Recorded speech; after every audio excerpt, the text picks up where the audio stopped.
Hello everyone. So we have discussed important questions from Indian geography. Not just Indian geography, it is a overall geography portions. Indian geography portion will also be covered, but the questions are the previous years UPSC questions. We have discussed one questions like the characteristics and types of primary rocks that came in 2022, and we have seen that igneous rock is also known as primary rocks, which is divided into two main types. If it is formed under the surface, then it is known as intrusive, and we have seen the examples like granite, then gabbro, and then those which are formed above the surface is known as extrusive. Examples like basalt, andesite. Then we also get to know that this igneous rock or primary rocks have the properties of the magma from which, or lava from which they are formed, because they are directly formed from the like magma, na? So that's why they bear the characteristics of this magma or lava. Now when these rocks or any kind of rocks, you can say, uh, goes through some heat and extreme heat and pressure conditions, then that will cause them to change in composition and structure, and in that way metamorphic rocks are formed. And metamorphic rocks are again of two types: foliated and non-foliated. Foliated are those which have a layered appearance, and non-foliated which do not have such layered appearances. Examples of foliated, like we have gneiss and slate, and non-foliated we have like marble and quartzite. Then we have gone through one more question, that is the meaning of define or discuss the meaning of color coded weather warnings for cyclone prone areas given by Indian Meteorological Department. And there we have seen that there are such four colors like green, yellow, orange, and this red. Greens leaves severe category, means the cyclone is unlikely to cause any significant damage or disruption.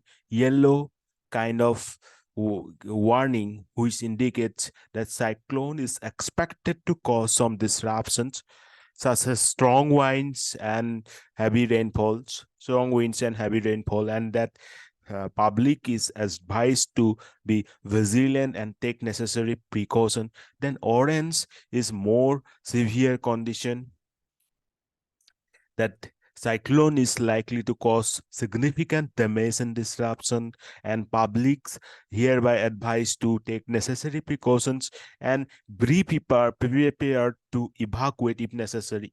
Be prepared to evacuate if necessary. Orange. Then we got about red, which is the most severe category of warning. Then the public is advised to take immediate action to protect themselves and evacuate now if necessary. Now this red one actually the most severe one, and that time the means in the case of red signal, it is expected that cyclone may cause widespread damage and disruption.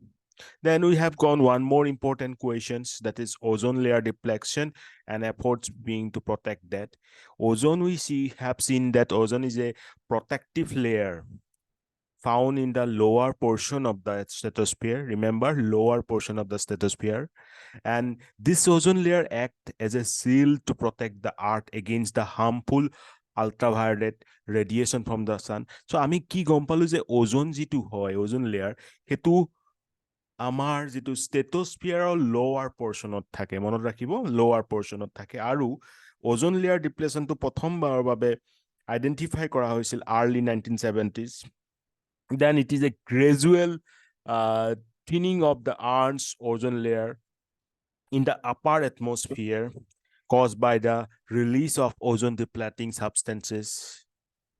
Now, ozone depleting substances like chlorofluorocarbon will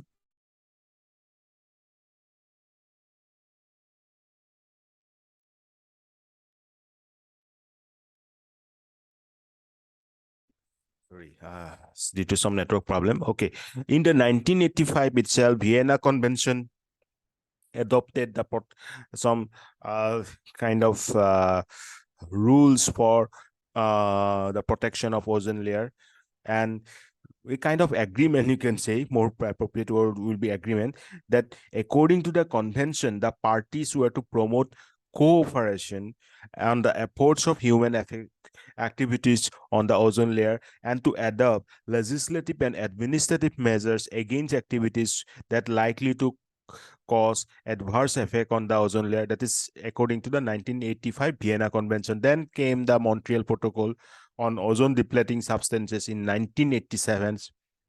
That is the greatest effort and greatest environmental success of United Nations towards protecting ozone layer, and main objective was to cut down the production and consumption of ozone depleting substances. Then it was amended by Kigali Amendment, and that came from 1st January 2019. So we have seen 1985 Vienna Convention, 1987 Montreal Protocol on ozone depleting substance, then Kigali Agreement of the amendment of the Montreal Protocol on 1st January 2019. That is a legally binding agreement. So Kigali Agreement to Kenuka is a legally binding agreement between the signatory parties with non-compliance measures that has divided signatory parties into three groups. First is rich and developed economies like USA, UK, EU that need to phase down its hydrofluorocarbon by 2019 and reduce it to 15% of 2012 level by 2036. So 2012 চনৰ তুলনাত 2036 চনলৈকে 15% reduce কৰিব লাগিব, phase down কৰিব লাগিব HFC. Then second group, like emerging economies like China, Brazil, and some African countries, they have to reduce their phase down will start from 2024, and they had to reduce it by 15% of 2012 by 2030. No, that is not sorry.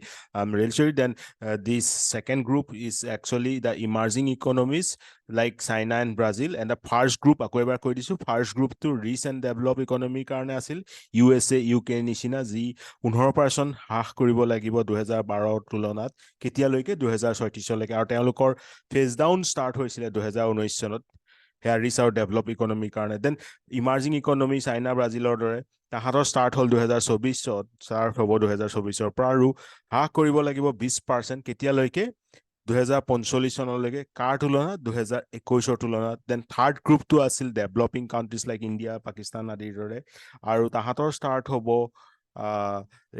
মানে HFC down phasing down start হ'ব 2028 পৰা, আৰু হ্ৰাস কৰিব লাগিব 15% কেতিয়ালৈকে 2047লৈকে, কাৰ তুলনাত 2024-26 তুলনাত। So the Kigali Agreement provides for a multi-layer fund for HFC reduction.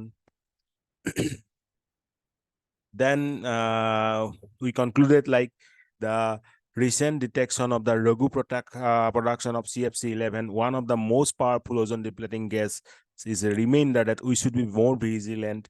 The actions takes from Vienna Convention, Montreal, and successive amendments to the protocol were planet-saving steps, but it is also important to be watchful and not undo the good that has been done to the ozone layer. ঠিক আছে, এইখিনি question already discuss কৰা হৈছিল. Now let's come to the today's question. Today's question is very important. Two questions we are going to discuss. First question is, troposphere is a very significant atmosphere layer that determine the weather processes. How? Now, troposphere is this is the first layer. You know that troposphere, you can see here, troposphere, you will see up to 10 kilometer. That will vary obviously in the on the pole and equator. The distances will be different. Now, troposphere is the lowest layer of Earth's atmosphere, extending from the surface up to about 8 to 16 kilometers, that is 5 to 10 miles in altitude, depending on the latitude. It is a very significant atmospheric layer because it determines the weather processes that we experience on the earth surface. মনত ৰাখিব ট্ৰপোস্ফিয়াৰ সেইটো layer যাৰ ওপৰতে গোটেইখিনি আমাৰ যিমানখিনি weather processes হয়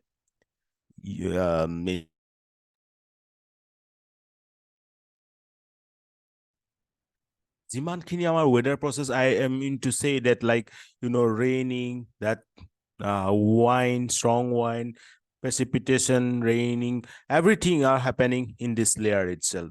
So it is a very significant layer. Now, one of the main ways that troposphere determines weather processes is through the movement of air masses. Now, air masses key. Air masses are the large bodies of air that have similar temperatures, humidities, and other characteristics.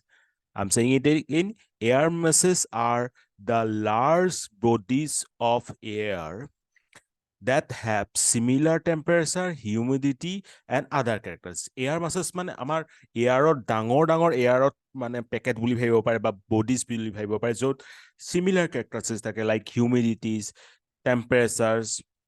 Now they can form over large areas of land or water and can be influenced by the local weather condition. ডাঙৰ area ওপৰত কেনেকুৱা এইবিলাক form হ'ব পাৰে, they can be formed over any large areas of land or water and can be influenced by local weather condition.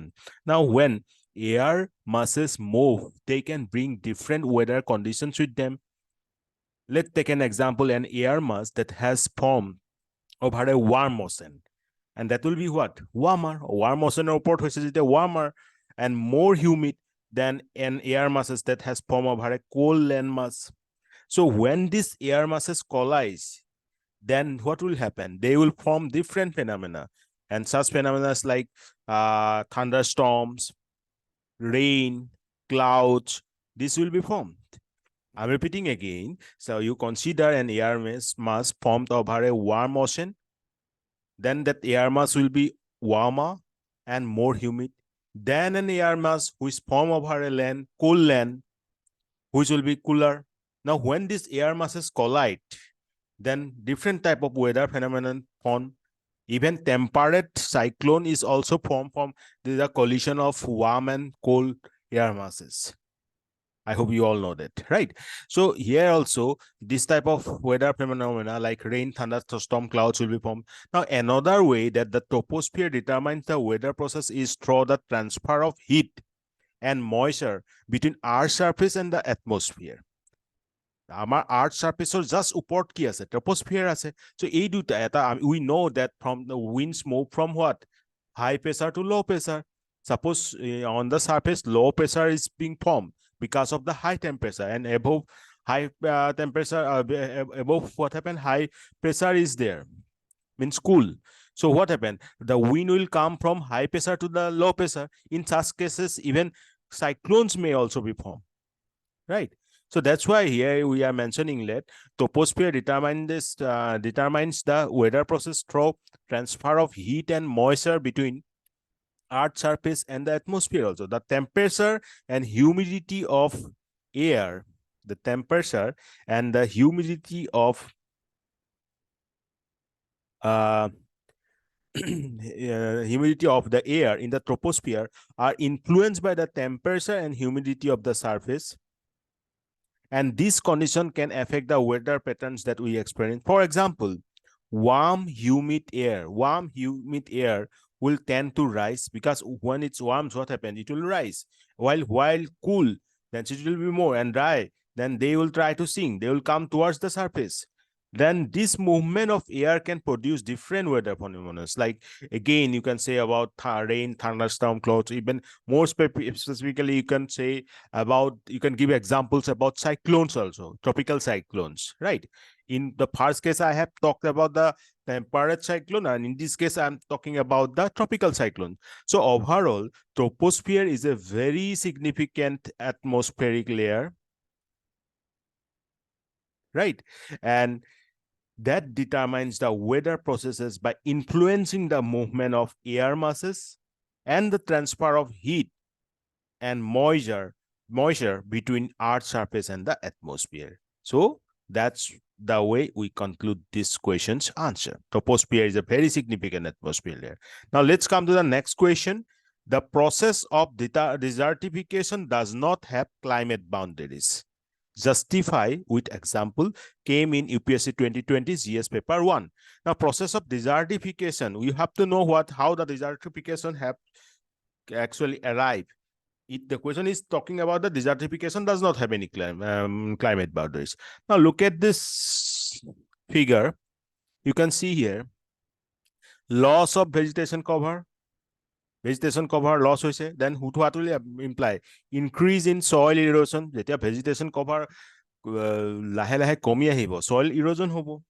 Gosei nai jetia soil kini either pani throw ba wind throw di throw water or throw, you can say flood or throw air or wine, this soil erosion will happen. Then what will happen? Loss of soil fertility, fertility will be gone.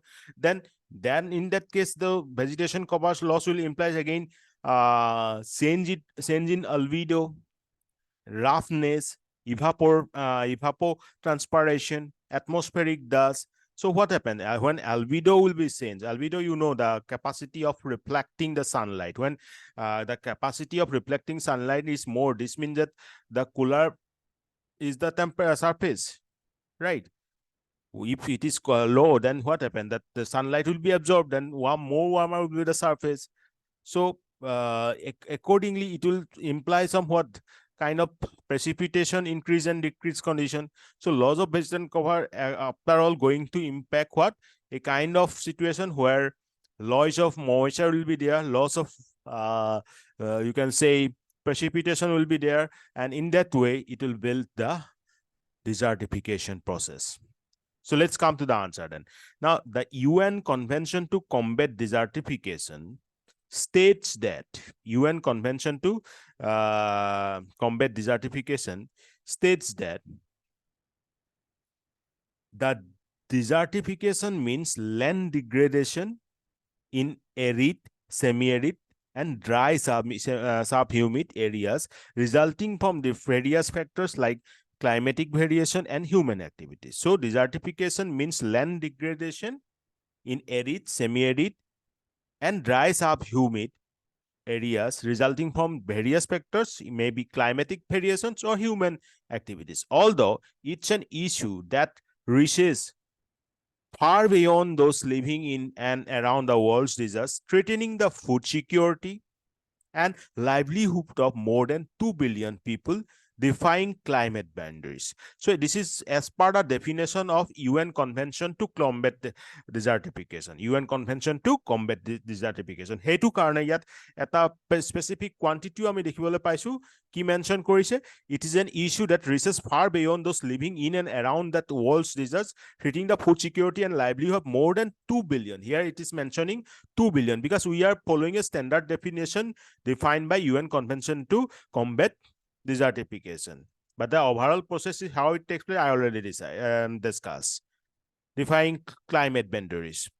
Now, there are many factors that contribute to the process of increasing desertification. Moreover, the process of desertification is not just restricted to the particular climate boundary, that is arid and semi-arid area. It is a global phenomenon that can be corroborated with the following examples.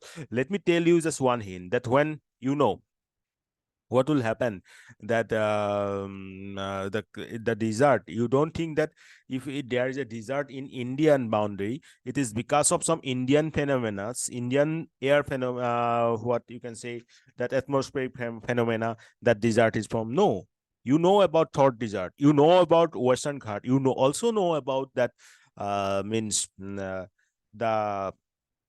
westerlies, right?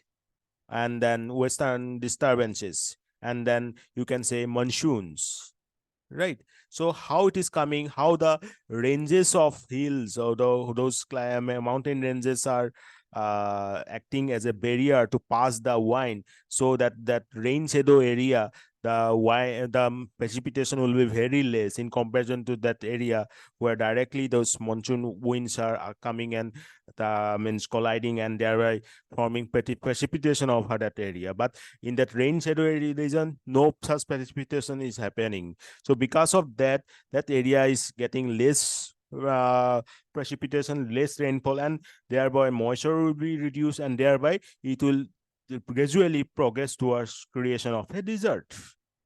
Desertification process started. So there are different processes, because that wine, that monsoon wine, is not particularly belonging to India. That is coming from apart, means directly with respect to this question, we can say that monsoon is coming, that wine is coming beyond the boundary of India. So that's why we are mentioning, the question is mentioning that desertification is not such a process that is stick to the boundary. That may be coming from some regions or some factors which is beyond the boundary.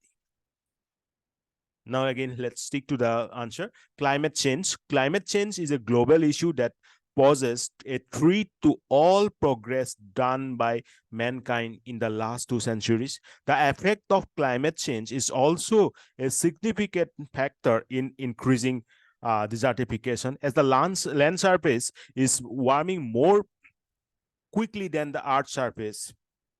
As the land surface is warming more quickly than the Earth's surface as a whole, this results in smaller increases in the surface ocean temperature compared to the land surface as a global temperature rise. Further, both natural variabilities in climate and global warming can also affect rainfall patterns around the world, which can contribute to the desertification. While this sustained human-caused warming can by itself add to the heat stress faced by the vegetation, it is also linked to the worsening extreme weather events like floods, droughts, landslides. So ultimately, you can directly say that climate change is overall the main factor behind any adverse change in the atmosphere. And one such adverse change is the desertification. Then soil erosion. One of the main processes for desertification is erosion. This is typically through some force of nature like wind, or wind, you can say rain and waves, but can be exacerbated by man-made activities like plowing, grazing, deforestation.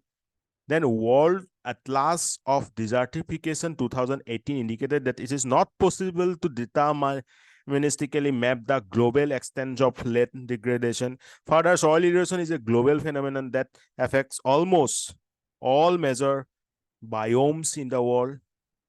And the occurrence of dust storms in northern India testifies to this observation. You know about the dust storms in the northern India. That is because of the global phenomenon coming from that western side, right?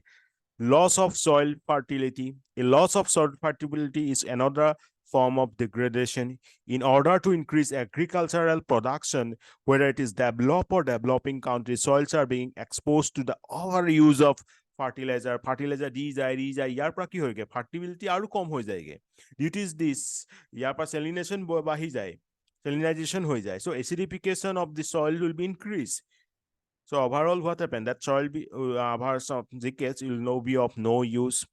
Then urbanization. According to several reports, urbanization is increasing at a rapid pace. Even in India, almost 50% of the population is expected to live in urban areas by 2050. See, this is a prediction by 2050, right?